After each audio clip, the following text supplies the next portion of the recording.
RFM Midi. Merci d'écouter RFM Midi, le grand journal. À la une, la santé d'Ousmane Sonko, l'opposant en détention depuis le 31 juillet, a été admis en réanimation à l'hôpital principal de Dakar. Il observe une grève de la faim depuis 19 jours. La nouvelle alerte de ses avocats. Vous entendrez Maître Ciré Clédorli.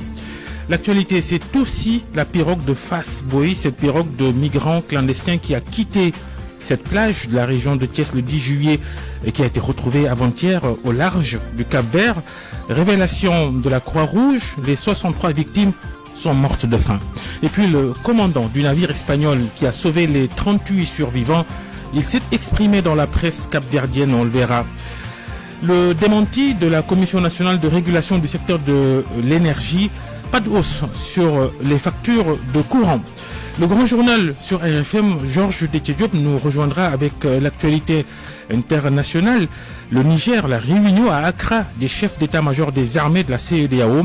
Le basket, Sénégal-Mali ce soir à Lagos, tournoi pré-olympique, journal des sports, Sodetiam. Le dernier rendez-vous de cette édition, point de vue, débat du jour, la réunion militaire de la CEDEAO ce matin au Ghana pour préparer une intervention militaire au Niger. C'est le grand journal. Bienvenue, bonjour à tous.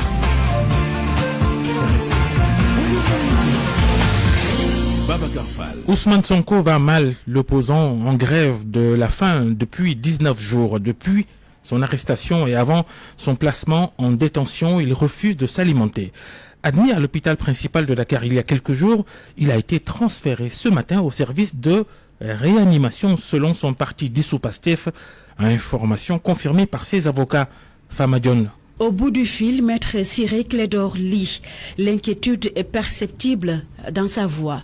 Le conseil de Ousmane Sonko est plus que préoccupé. Le leader de l'ex-parti Pastef est actuellement en réanimation. En tout état de cause, nous sommes très inquiets, très inquiets pour sa vie. Pas seulement pour sa santé, mais pour sa vie. Et la confiance aussi est rompue, puisque tout avait été mis en œuvre pour le sortir de l'hôpital alors qu'il était mal en point. Nous avions lancé une alerte. Aujourd'hui, la situation qui a forcé donc le service à l'évacuer à la réanimation confirme en fait ce que nous avions annoncé. Je ne sais pas qui peut être derrière tout cela, mais il est temps qu'il arrête ou qu'on l'arrête. Et selon Maître Ciré Clédorli, c'est la sacralité de la vie humaine qui est mise en jeu. Ousmane Sonko doit être libéré immédiatement. La libération doit être une exigence sociale et une urgence prononcée. Je pense qu'on ne devrait pas mettre en jeu la vie d'une personne qui aujourd'hui réalise les aspirations de plus de 90% du peuple sénégalais. Je pense qu'il faut arrêter tout cela. Il doit être libéré et laissé dans des conditions où il pourrait recouvrer sa santé, aussi bien sa santé physique que sa santé morale. Ce jeudi 17 août, Ousmane Sonko est à son 19e jour de grève de la faim. Avec son admission en réanimation, son pronostic vital est engagé d'après ses conseils. Ousmane Sonko en détention pour appel à l'insurrection, association de malfaiteurs, atteinte à la sûreté de l'État, complot contre l'autorité de l'État, actes et manœuvres à compromettre la sécurité publique et à créer des troubles politiques graves, association de malfaiteurs en lien avec une entreprise terroriste, mais également vol, des accusations fallacieuses selon ses proches et selon ses avocats. RFM, la radio de toute l'actualité. On en sait un peu plus sur la pirogue de migrants disparue plusieurs jours en mer après son départ de Fass Boye le 10 juillet et qui n'a été retrouvée que le 15 août au large du Cap-Vert. Rappelez-vous, 101 passagers, 99 Sénégalais, 2 Bissau-Guinéens, 63 morts, 38 survivants. La Croix-Rouge révèle que la plupart des victimes sont mortes de faim. Le commandant du navire espagnol qui a sauvé les survivants a aussi parlé à Arusha. Leur pirogue a dérivé pendant 41 jours, mais selon la Croix-Rouge qui cite le commandant du bateau de pêche espagnol qui a secouru les migrants, dès le 7e jour de voyage, ils ont commencé à manquer de ravitaillement. Dans son rapport relayé par la presse capverdienne, l'organisation humanitaire relate que le manque de provisions a coûté la vie à plus de 50% des occupants de la pirogue. Ils ont par la suite été jetés en mer, vu l'état de décomposition de leur corps. Toujours selon le rapport de la Croix-Rouge, sur les 45 migrants repêchés à bord du navire espagnol, 38 ont survécu, tous des hommes, 37 de nationalité sénégalaise et 1 de nationalité bissau-guinéenne. L'organisation précise qu'il y a également parmi les survivants 4 adolescents âgés entre 12 et 16 ans. 16 parmi les survivants ont nécessité des soins médicaux particuliers en raison d'une déshydratation sévère. 6 migrants sont toujours à l'hôpital mais dans un état stable et le consul du Sénégal à Praia est attendu sur place aujourd'hui selon un responsable de la communauté sénégalaise à Sal. Mais pour le moment, aucune information sur un éventuel rapatriement vers le Sénégal. Hier soir à Fass Boye, ces scènes de violence provoquées par des jeunes qui protestaient contre ce qui est arrivé à leurs compatriotes qui ont embarqué dans cette pirogue à partir de là-bas, de Fass Boye. Cheikh Anta Diop, il est sur place, notre correspondant dans la région de Thiès. Bonjour. Oui, bonjour, Babacar Fall. Le calme est revenu à Fass Boye ce matin. Effectivement, après plusieurs heures de tension, de saccage, la situation est revenue à la normale. C'est le calme plat, comme vous l'avez dit, ici à Fass Boye. Des éléments de la gendarmerie sont sur place et sont positionnés devant les édifices publics pour contenir d'éventuelles velléités d'attaque. Une quinzaine de pick-up sillonnent les artères de Fass Boye. À l'entrée de Fass Boye aussi, on constate qu'il y a plusieurs troncs d'arbres, de briques qui servaient de barricades dégagées juste à côté de la route. Et nous avons rencontré aussi des populations qui sont victimes, particulièrement Ndiogoba, qui est un vendeur de compost, qui est établi à Fass Boye. Lui, il est victime de la furie des manifestants, Babacar.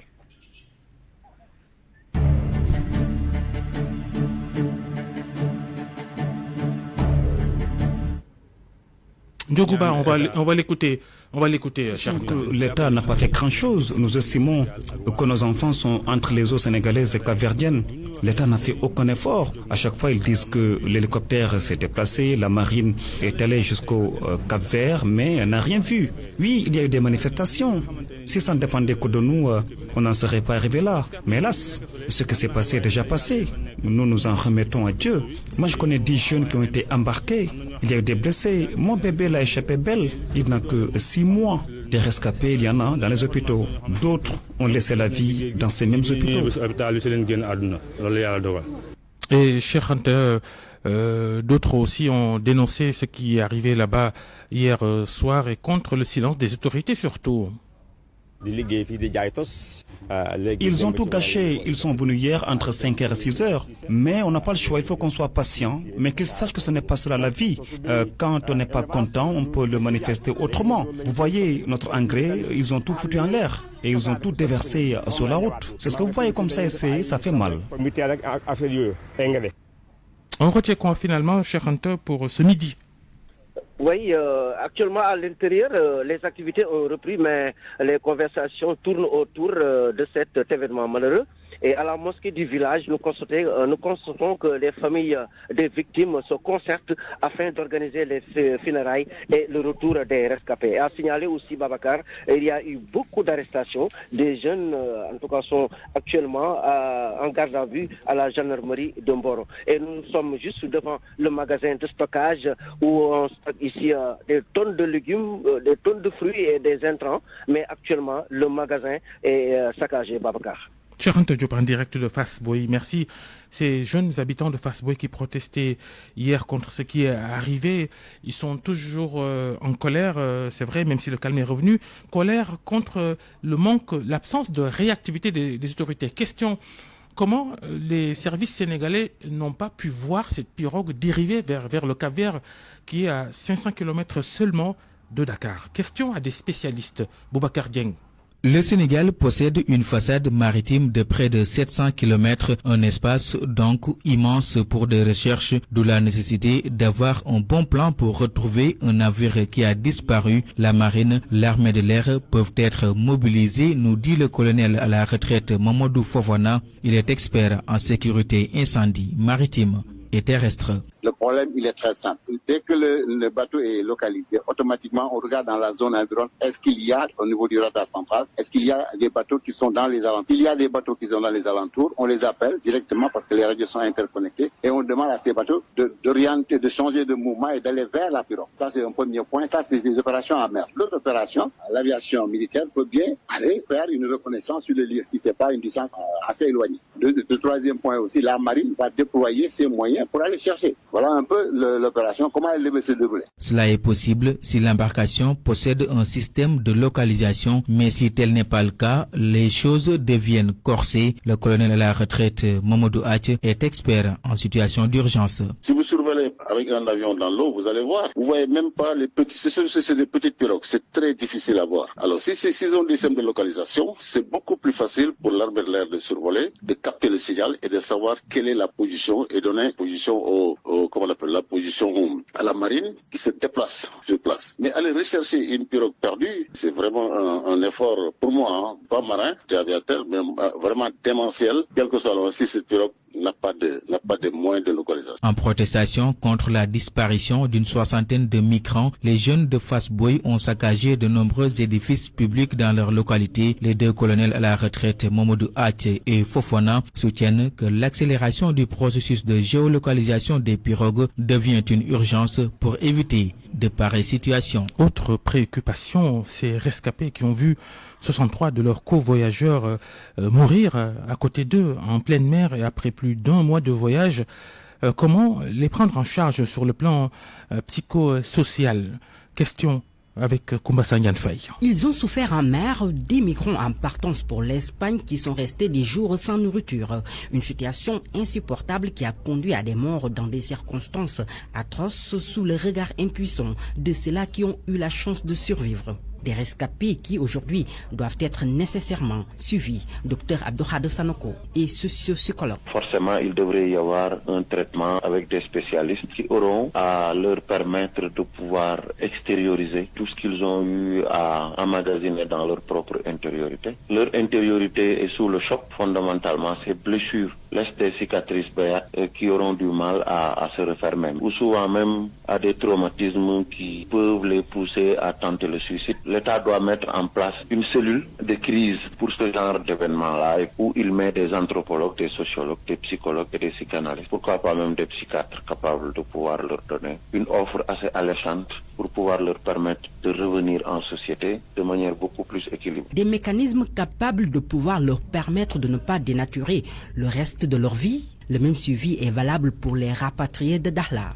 ceux-là qui croyaient déjà traverser la rive. Ce genre d'échec, un rêve qui n'a pas pu aboutir carrément, ça, ce qu'on appelle la déchéance sociale. Nous, on l'appelle même la mort sociale. Vous entendez dans leur discours qu'ils sont prêts à repartir, mais parce qu'ils se rendent compte qu'il ne leur reste juste que la vie biologique. Et entre la mort sociale et la mort biologique, il y a juste un petit pas à faire. Selon les spécialistes, les familles et la société doivent aussi jouer leur partition pour sauver tous ces rescapés et rapatriés qui risquent une déchéance. Ce dernier drame de l'immigration et son retentissement partout au Sénégal. À Kaolack, notre reportage auprès de jeunes de la ville, vous allez les entendre.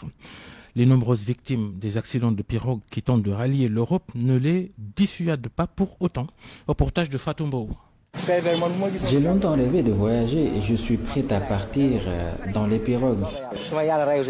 Face à un avenir incertain, ils refusent de faire marche arrière et choisissent le chemin audacieux de l'immigration clandestine. Papis, un jeune menuisier métallique, envisage lui aussi cette aventure pleine de défis. J'envisage de voyager parce que c'est très dur de travailler au Sénégal. La scène actuelle ne laisse guère de choix. Les jeunes comme Papy se sentent poussés à l'action par le manque criant d'infrastructures et d'opportunités d'emploi dans la capitale du Saloum. Une situation qui pousse la jeune génération à rêver d'ailleurs.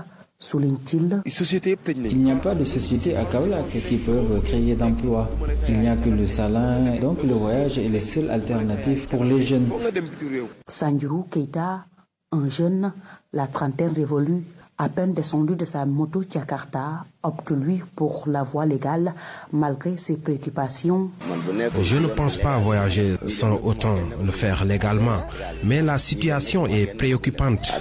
Massamba Gueye, installé actuellement en Italie après avoir bravé l'émigration, s'élève contre les politiques étatiques qui peinent toujours à répondre aux besoins des jeunes.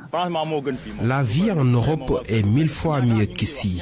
L'immigration est un phénomène qui existe depuis 2004, voire même 2006, et toujours pas de solution. L'État a vraiment échoué, osons le dire. L'immigration clandestine attire l'attention ces jours-ci. Une occasion de plus pour certains de rappeler à l'État sa responsabilité persistante envers la question brûlante du chômage chez les jeunes. Fatumbo Kaolak, Radio Futur Média. Midi 15, on l'a appris ce matin, la mort d'Alioune Badara Gueye, le comédien Alioune Badara Gueye qui incarne le personnage de Mentorba dans la série télé Golden. Il est décédé ce matin à Rufisque. Il est le frère du célèbre avocat Maître Khouraïssi Ba et malheureusement tous les deux avaient perdu hier leur mère. À Touba, au quartier d'Yanatou, un talibé du Dara Serigne Mamour Fall, mort électrocuté, âgé de 10 ans, l'enfant. Il passait à côté d'un poteau électrique où il y avait à côté des eaux stagnantes. Les pompiers ont pu récupérer le corps sans vie de l'enfant, selon notre correspondant Pape Mbaye Diaw. Merci d'écouter le grand journal RFM midi 16. RFM 94.0, la radio en puissance. Il n'y a pas de hausse sur les prix, les tarifs de l'électricité depuis le mois de janvier dernier. Senelec ne fixe pas librement ses prix. Des assurances du président de la commission de régulation de l'énergie, une commission qui s'est réunie ce matin en atelier d'échange avec des acteurs sur l'harmonisation tarifaire intégrale, surtout en milieu rural. Vous entendrez dans nos prochaines éditions Ibrahima Amadou Sarr, le président de du CRCE, le comité de régulation du secteur de l'énergie, au micro de Salimata Awa. Assainissement, inondation, encore et toujours dans la commune de Keur Nord, même si les rues sont pavées, ça n'a pas permis l'évacuation des eaux usées et des eaux de pluie, parce que tout simplement, il n'y a pas de canaux aux abords de la chaussée. Un reportage de Aminata Ba. À l'unité 12 des parcelles assainies de Keur Nord, les travaux des ouvrages de canalisation se poursuivent. Des pavés sont superposés dans les rues, mais les riverains ne sont pas satisfaits à cause de l'absence des canaux d'évacuation des eaux. Mamlatir John est un habitant du quartier. Ces travaux de canalisation sont bien beaux, mais il n'y a pas de rigole. Ils devraient prévoir cela pour faciliter l'évacuation des eaux. Mamadou Lamine Sani, un autre habitant des parcelles assainies de l'unité 12, déplore le déroulement des travaux. Selon lui, ils n'ont plus où verser les eaux usées. Parce que normalement, avant ces travaux-là, quand l'HLM a déjà lotissé ici, il devrait prévoir le range. Il n'y a pas d'assainissement. Il devrait faire les tuyaux où verser. Quand on dit habitation, il y a toujours décès. Il faut qu'il y ait un endroit où verser ces décès. C'est ce qui est le malheur d'ici. Ici, il n'y a pas. Ces travaux devraient apporter une solution aux inondations dans ce quartier, mais c'est le contraire, confie Abdoulaye Goudiaby. Nous souffrons beaucoup plus des inondations ici à l'unité 12. Donc, comment ils peuvent travailler ici sans aménager des canaux d'évacuation des eaux? Notre problème demeure toujours. Notre problème est toujours là. La construction de canalisation reste le seul vœu des habitants de l'unité 12 des parcelles assainies de Keur Nord. Ils appellent les autorités en charge des travaux d'assainissement à revoir les chantiers dans leur localité. Aminata Ba, Keur Massar, Radio Futur Média. Elle prend fin aujourd'hui la semaine nationale de l'état civil, le gros problème dans le pays. L'exemple de Koungheul dans la région de Kaffrine. Les éleveurs de la zone sylvo-pastorale de ce département, ils ont du mal à obtenir des bulletins et des extraits d'actes de naissance. Les responsables de l'Agence nationale de l'état civil viennent de séjourner à Koungheul. Ils ont entendu les complaintes. Ndeya Wabey. dafa di loo xamante ni lii ay jafe-jafe yu ñuy jànkonteel ci terrain bi la te war nañ koo saafara. Sans acte d'état civil, sans existence légale, un rappel de taille pour mieux sensibiliser les éleveurs sur l'importance de l'acte d'état civil, d'où l'importance de cet atelier tenu à Koungheul. Ndeye Mary Mbaye, juriste à l'Agence nationale d'état civil. Aujourd'hui, on est là dans le département de Koungheul, donc avec plus précisément avec notre partenaire, donc le PRAPS, donc sous la présidence donc du chef d'antenne, docteur Thiaw, donc pour sensibiliser les leaders d'opinion, pour sensibiliser les organisations des éleveurs, donc sur l'importance de l'état civil pour qu'ils nous servent de relais, donc au niveau de ces communautés pastorales qui sont difficiles d'accès, parce que c'est une communauté qui se déplace tout le temps, donc c'est une communauté de transhumants. Ndeye Mary Mbaye condamne fermement l'attaque des mairies lors des manifestations. Pour elle, ces actes de vandalisme ne sont pas sans conséquences. Ça ne fait que anéantir notre identité. Donc le fait de détruire des actes d'état civil ne détruit notre identité. Et la personne, son premier droit, donc c'est son identité. On aimerait que les gens puissent comprendre ce message que l'état civil, c'est pas pour les autorités, c'est pour nous les Sénégalais. Le chargé de communication a rappelé que l'agence a aussi lancé le processus de mise en place d'une plateforme des usagers qui va permettre aux citoyens de pouvoir demander un acte d'état civil sans faire de déplacement. Kafrine Ndeye Aoubey, Radio Futur Média. L'actualité internationale. Avec Georges Détié-Diop, bonjour. Bonjour Babacar. La réunion cruciale de la CEDEAO ce jeudi à Accra sur une éventuelle intervention militaire au Niger. Une réunion des chefs d'état-major des pays membres de la CEDEAO. La rencontre était initialement prévue le 12 août dernier, mais elle a été reportée. Durant 2 jours, les chefs d'état-major de la CEDEAO vont discuter des modalités d'une éventuelle intervention armée au Niger, bien que la voie diplomatique reste privilégiée pour rétablir l'ordre constitutionnel. Khadija Touane. L'option d'une intervention militaire pourrait être la conséquence d'un isolement de ses partisans qui pourraient faire face à 3 difficultés, selon François Imfer Katadji, envoyé spécial à Accra. D'abord, une certaine fragilité politique avec des divisions internes. Le Cap-Vert étant membre a fait part de son opposition à une intervention. Au même moment, de vifs débats agitant l'espace CEDEAO. Le Sénat du Nigeria a par exemple marqué son opposition. L'Union africaine pourrait également condamner l'usage de la force, même si aucun communiqué officiel n'est sorti. La CEDEAO est certes autonome, mais cela n'en reste pas moins une prise de distance nette avec l'organisation ouest-africaine. Enfin, les États-Unis, par la voie du département de la Défense, ont aussi répété vouloir favoriser un règlement pacifique de la crise par la voie diplomatique. Une fragilité juridique également, il faudra aussi prendre en compte une fragilité opérationnelle puisqu'un déploiement serait extrêmement complexe à mener au vu des résistances des différents acteurs. Et Reuters qui nous apprend tout à l'heure que le commissaire aux affaires politiques, à la paix et à la sécurité de la CEDEAO a confié au chef d'état-major des États membres que les forces militaires et civiles d'Afrique de l'Ouest sont prêtes à répondre à l'appel du devoir. Abdel Fattah Moussa qui souligne que si les choses se gâtent, ils iront au Niger avec leurs propres contingents et équipements et leurs propres ressources pour s'assurer qu'ils rétablissent l'ordre constitutionnel. Et si d'autres partenaires démocratiques veulent les soutenir, ils sont les bienvenus. Il a aussi accusé la junte de jouer au chat et à la souris avec le bloc en refusant de rencontrer des émissaires et en cherchant des justifications pour la prise de contrôle. Le Mali, l'armée a investi l'ex-camp de l'ONU à Goundam. C'est près de Tombouctou. Après Ouagassogou et Ber, le camp de Goundam a été quitté hier par la MINUSMA dans le cadre de son retrait au Mali qui devra s'achever d'ici la fin de l'année. La mission onusienne s'est définitivement retirée de ce camp et c'est l'armée malienne qui l'occupe maintenant, contrairement à Ber le 13 août dernier. Cette passation s'est déroulée sans incident. La situation humanitaire au Mali, l'insécurité a provoqué un déplacement massif des populations de plusieurs villages du centre vers la ville de Bandiangara. Selon les autorités locales, ces déplacés, des femmes et des enfants en majorité, vivent dans des conditions précaires et ont besoin d'un appui humanitaire. Le président du conseil du cercle de Bandiangara, Ndende Ogeba, au micro de Zanga Abdoulaye Ouattara. qu'il y a beaucoup de déplacés à Bandiagara. C'est vrai, une réalité. Nous déplorons une situation qui est très critique à l'endroit de ces déplacés.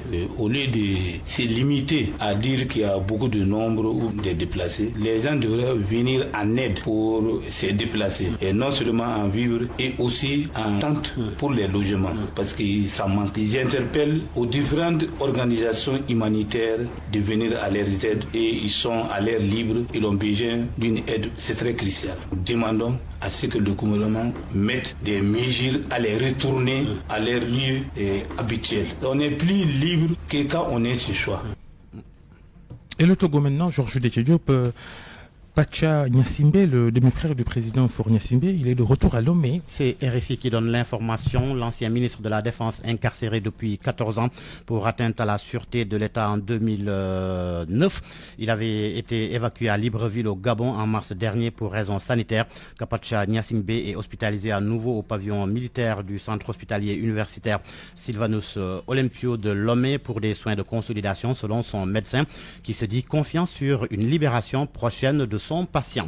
Le Singapour, pour terminer, la police a arrêté 10 étrangers pour des délits présumés de blanchiment d'argent et de contrefaçon. C'est dans une affaire impliquant environ 737 millions de dollars américains en espèces, propriétés, voitures de luxe et autres actifs.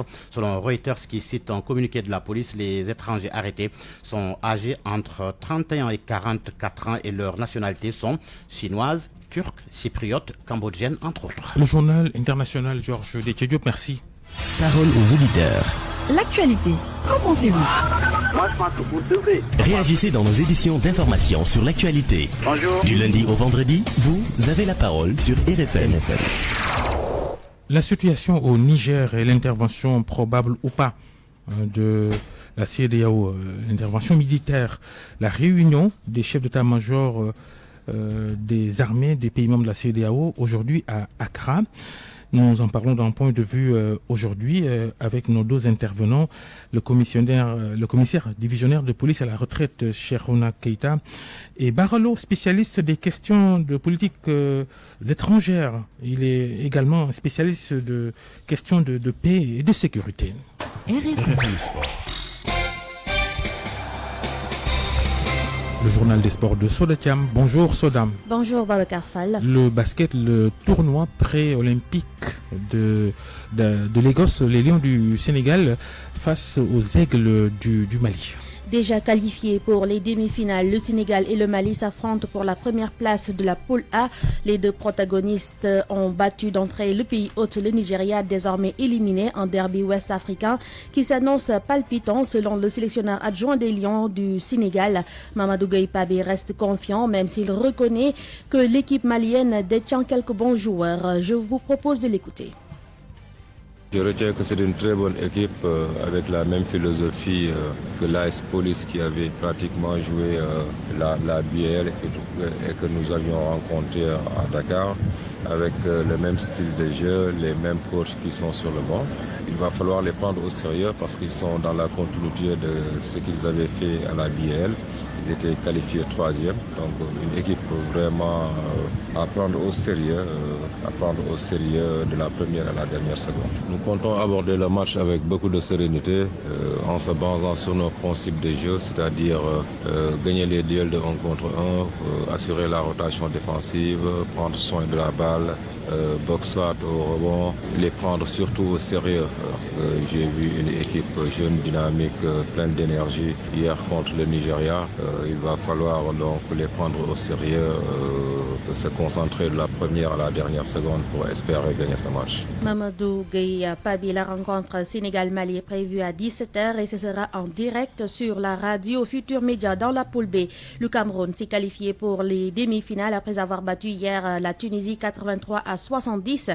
Un troisième succès qui permet aux Lions indomptables de s'adjuger la première place de la poule B. Le deuxième ticket pour les demi-finales sera attribué au vainqueur de la rencontre Guinée-Tunisie prévue demain vendredi à 17h GMT. Le basket toujours, mais au Sénégal, la Coupe du Sénégal chez les dames, l'ASC Ville de Dakar est en finale. Effectivement, les protégés du coach Ousmane Diallo ont battu la Jeanne d'Arc hier en demi-finale, retour 64-36 après un 47-A lors de la manche aller. Triple tenante du titre, l'ASC Ville de Dakar compte défendre son sacre jusqu'au bout afin de décrocher un 5e trophée dans cette compétition. Les filles de l'ASC Ville de Dakar vont connaître leur adversaire samedi à l'issue donc de la demi-finale, retour entre le Dakar Université Club et le Giraffe de Dakar. Et retenez qu'hier en demi-finale aller, Dakar Université Club a battu le Giraffe 71-40. Le foot avec la finale de la Coupe de la Ligue prévue ce week-end et cette conférence de presse de la Ligue sénégalaise de football acquiesce depuis quelques minutes. Oui, vous l'avez dit, c'est en perspective donc de la finale donc de la Coupe de la Ligue qui va se jouer le samedi 19 août au stade La Dior de Thiès. Ce sera à 18h, une finale qui va opposer Teungueth Football Club au stade de Mbour, une belle finale qui se profile à l'horizon. Sans doute nous y reviendrons avec le vice-président Papa Sidi Lo. Et retenez que le stade de Mbour va aussi jouer la finale de la Coupe donc du Sénégal. Ce sera face au Giraffe cette fois-ci de Dakar le 26 août prochain, toujours au stade La Dior de Thiès. Les championnats d'Afrique de karaté de Casablanca. Le Sénégal en lice ce matin avec 2 combattants en kata et 2 autres en kumité. Ce sera donc en cadet et junior cet après-midi. Pour les arbitres qui ont terminé leur examen hier, sur 6 candidats, 5 sont admis avec la présence massive de 4 femmes arbitres. Notre confrère Yatmalo, qui fait partie de la délégation, s'en félicite. Je vous propose de l'écouter. Alors cette année, le Sénégal a fait une grosse opération en déplaçant surtout la gente féminine. Et je crois que c'est important, après Ndoumbe Fall qui a été arbitre mondial, qui a véritablement boosté et motivé toutes les femmes qui sont dans la fédération. Il s'agit de Djenaba Diao qui a été pendant longtemps arbitre, Awa Ndiaye qui s'y est mise, ainsi que Fatou Sané, Awa Sek aussi. Je crois que à ce niveau, le Sénégal peut être fier. Et si maintenant on y ajoute Ndoumbe Fall qui est arbitre mondial depuis plusieurs années, qui est dans la commission technique mondiale.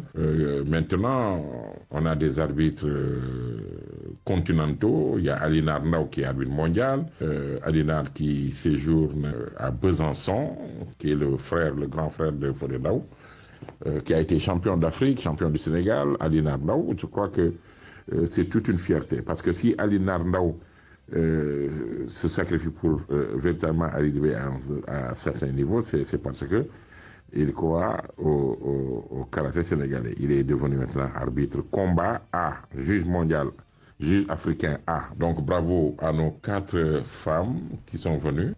C'était donc notre confrère Yatma Lo présent à Casablanca. Et c'est tout, Babacar Fall, pour cette page des sports. Merci, Soda Cham. RFM, la presse du jour.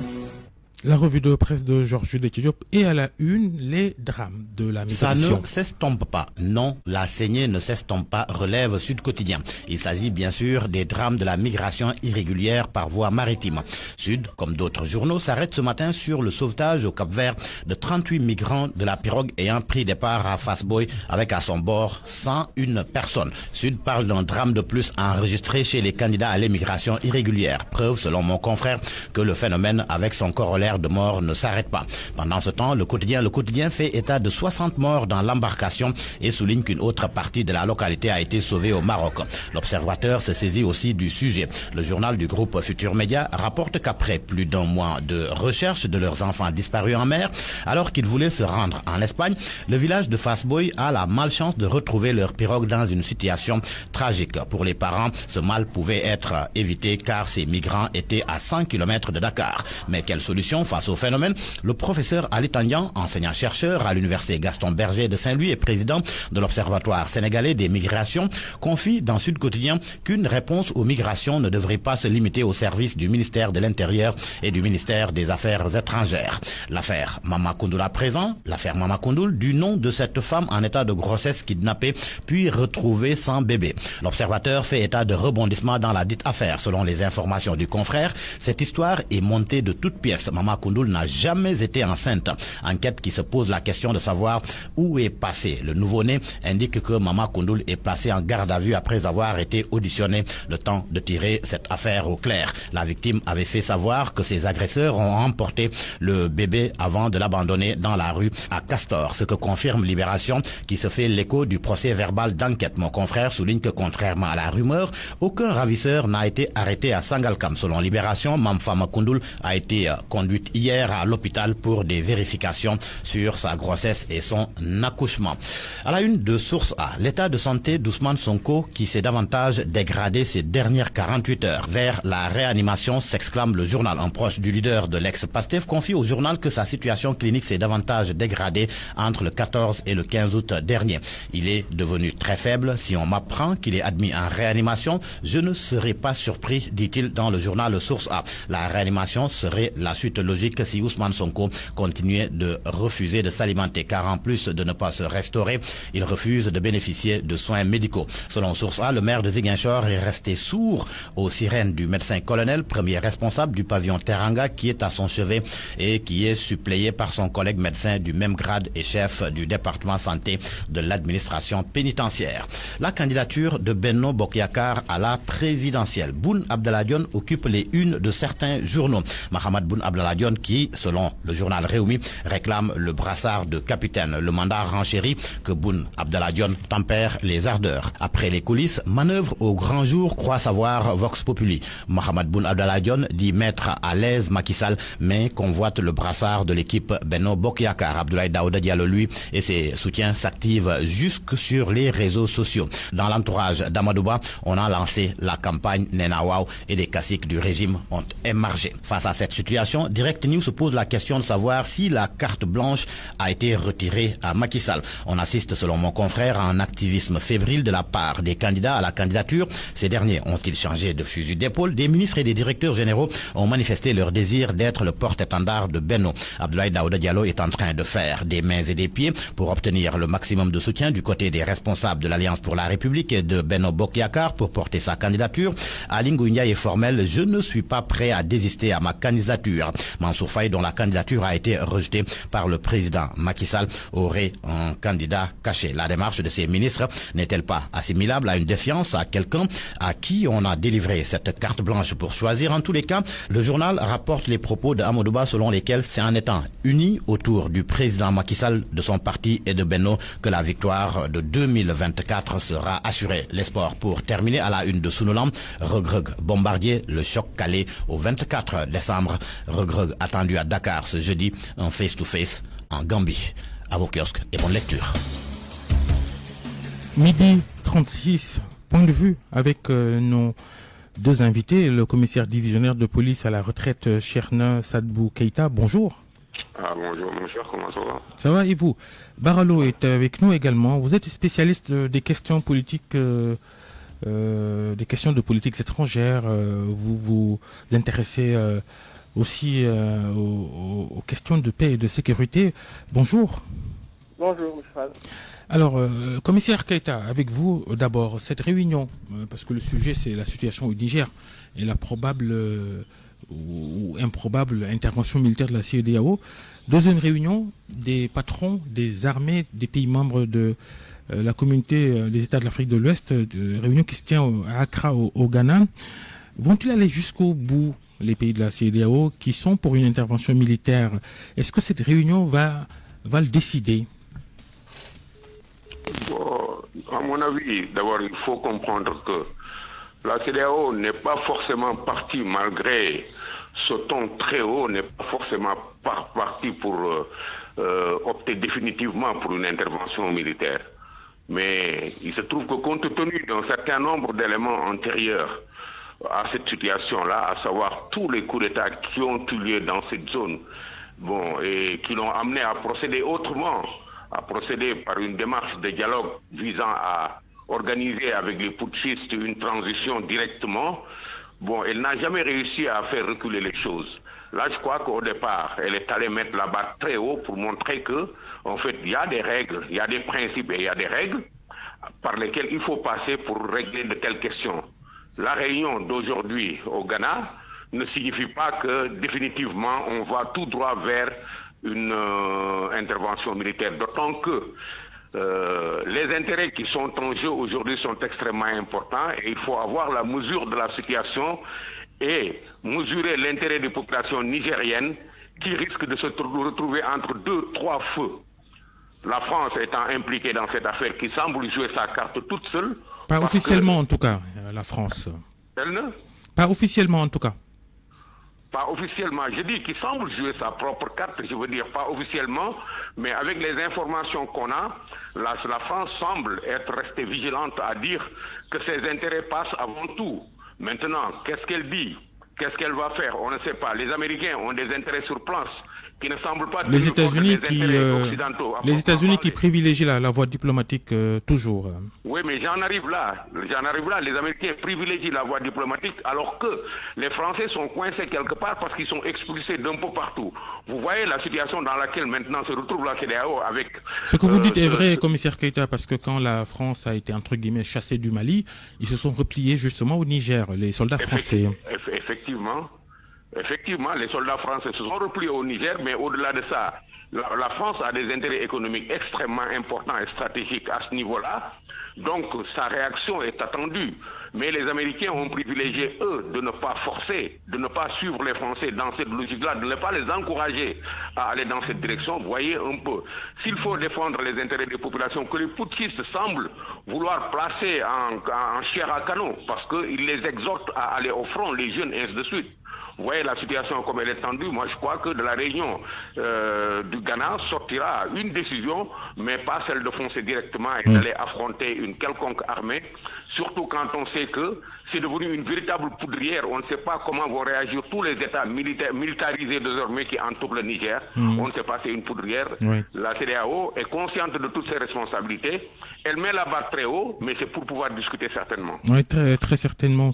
En tout cas, cette réunion qui a démarré aujourd'hui à Accra, réunion des chefs d'état-major, elle devrait durer 2 jours. Barelo, le commissaire Keïta, il l'a dit, on imagine mal la restauration de l'ordre constitutionnel au Niger. Que veut finalement la CEDEAO quand on sait qu'il est très difficile, il sera très difficile de remettre le président Bazoum sur son fauteuil de chef du Niger, de chef d'État du Niger.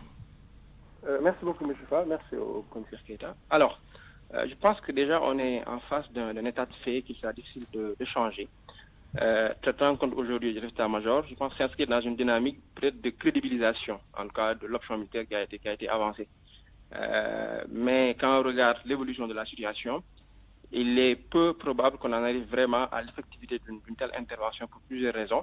Je pense que le Niger, la situation interne au Niger est déjà assez complexe. Il faut rappeler que on est à 3 semaines après le putsch avec une transition militaire qui est en train de se consolider à l'interne. Et on a un bloc, en tout cas des FDS, qui ne semble pas encore s'effriter, ce qui est extrêmement important. Et au-delà de ça, ce qu'il faut aussi remarquer, c'est que les populations nigériennes, même une partie peut-être qui serait contre le putsch, n'est pas forcément favorable à une intervention militaire pour des raisons qui sont évidentes. C'est qu'après une intervention militaire dans un pays où l'appareil sécuritaire aura montré toute sa déloyauté au président de la République, il sera quasiment difficile à ce que le président continue de diriger un tel État en guerre. Et cela signifierait également donc une présence davantage de forces étrangères dans ce pays qui risque de faire la police à l'interne. Raison pour laquelle une société civile assez forte, même parfois opposée au coup d'État, s'est prononcée contre l'option militaire. À cela également ajouter l'évolution des grands acteurs internationaux, comme État, comme institution. Vous avez parlé des États-Unis qui ont carrément montré leur volonté d'aller vers une solution pacifique. Ce que je comprends par le fait que déjà les Américains ont des intérêts énormes au Niger, mais aussi par le fait qu'ils sont très conscients, en tout cas des opinions publiques ouest-africaines, et de leur posture vis-à-vis de la France. Et les Américains ne voudraient pas être... Le sentiment anti-français qui a... En tout cas, anti-politique française, que les États-Unis ne voudraient pas subir le sort de ce sentiment-là. Ils ont des intérêts qui leur sont propres. Et au-delà des États-Unis, même l'Italie, assez proche de la France, a des intérêts très clairs au Niger et a pris une position donc, contre l'option militaire.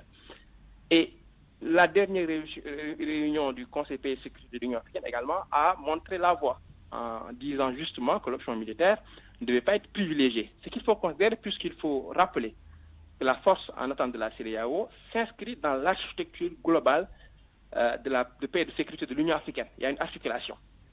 Cette position du Conseil de paix et de sécurité ne peut être négligée parce que si la CEDEAO intervenait en cas de problème, en cas de difficulté, le premier recours pour la régénération de capacités, de force et d'appui, ce serait l'Union africaine.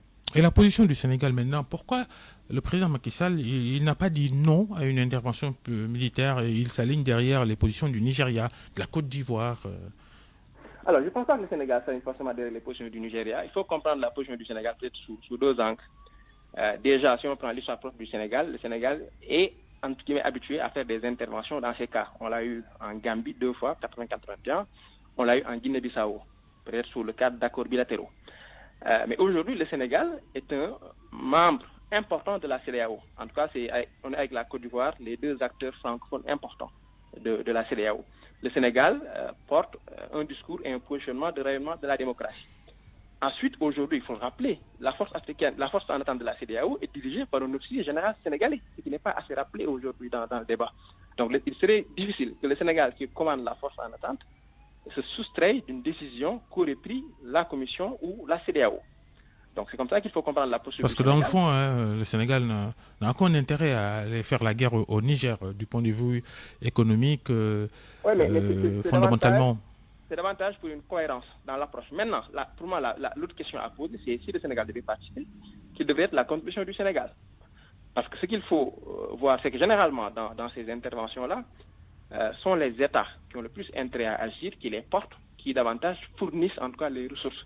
Le Sénégal pourrait participer effectivement parce qu'on a un savoir-faire, on a une capacité, un positionnement, mais en termes de contribution, je pense qu'on sera très loin d'acteurs comme le Nigeria aujourd'hui qui semblent être l'État qui a le plus intérêt à agir. Merci Baralo.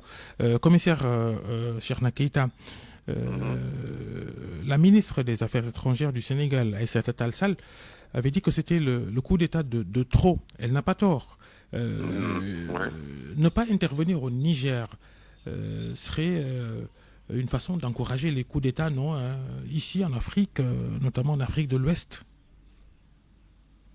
Effectivement. C'est ce point de vue d'ailleurs qui a commandé toutes ces réactions dont nous avons parlé tout à l'heure.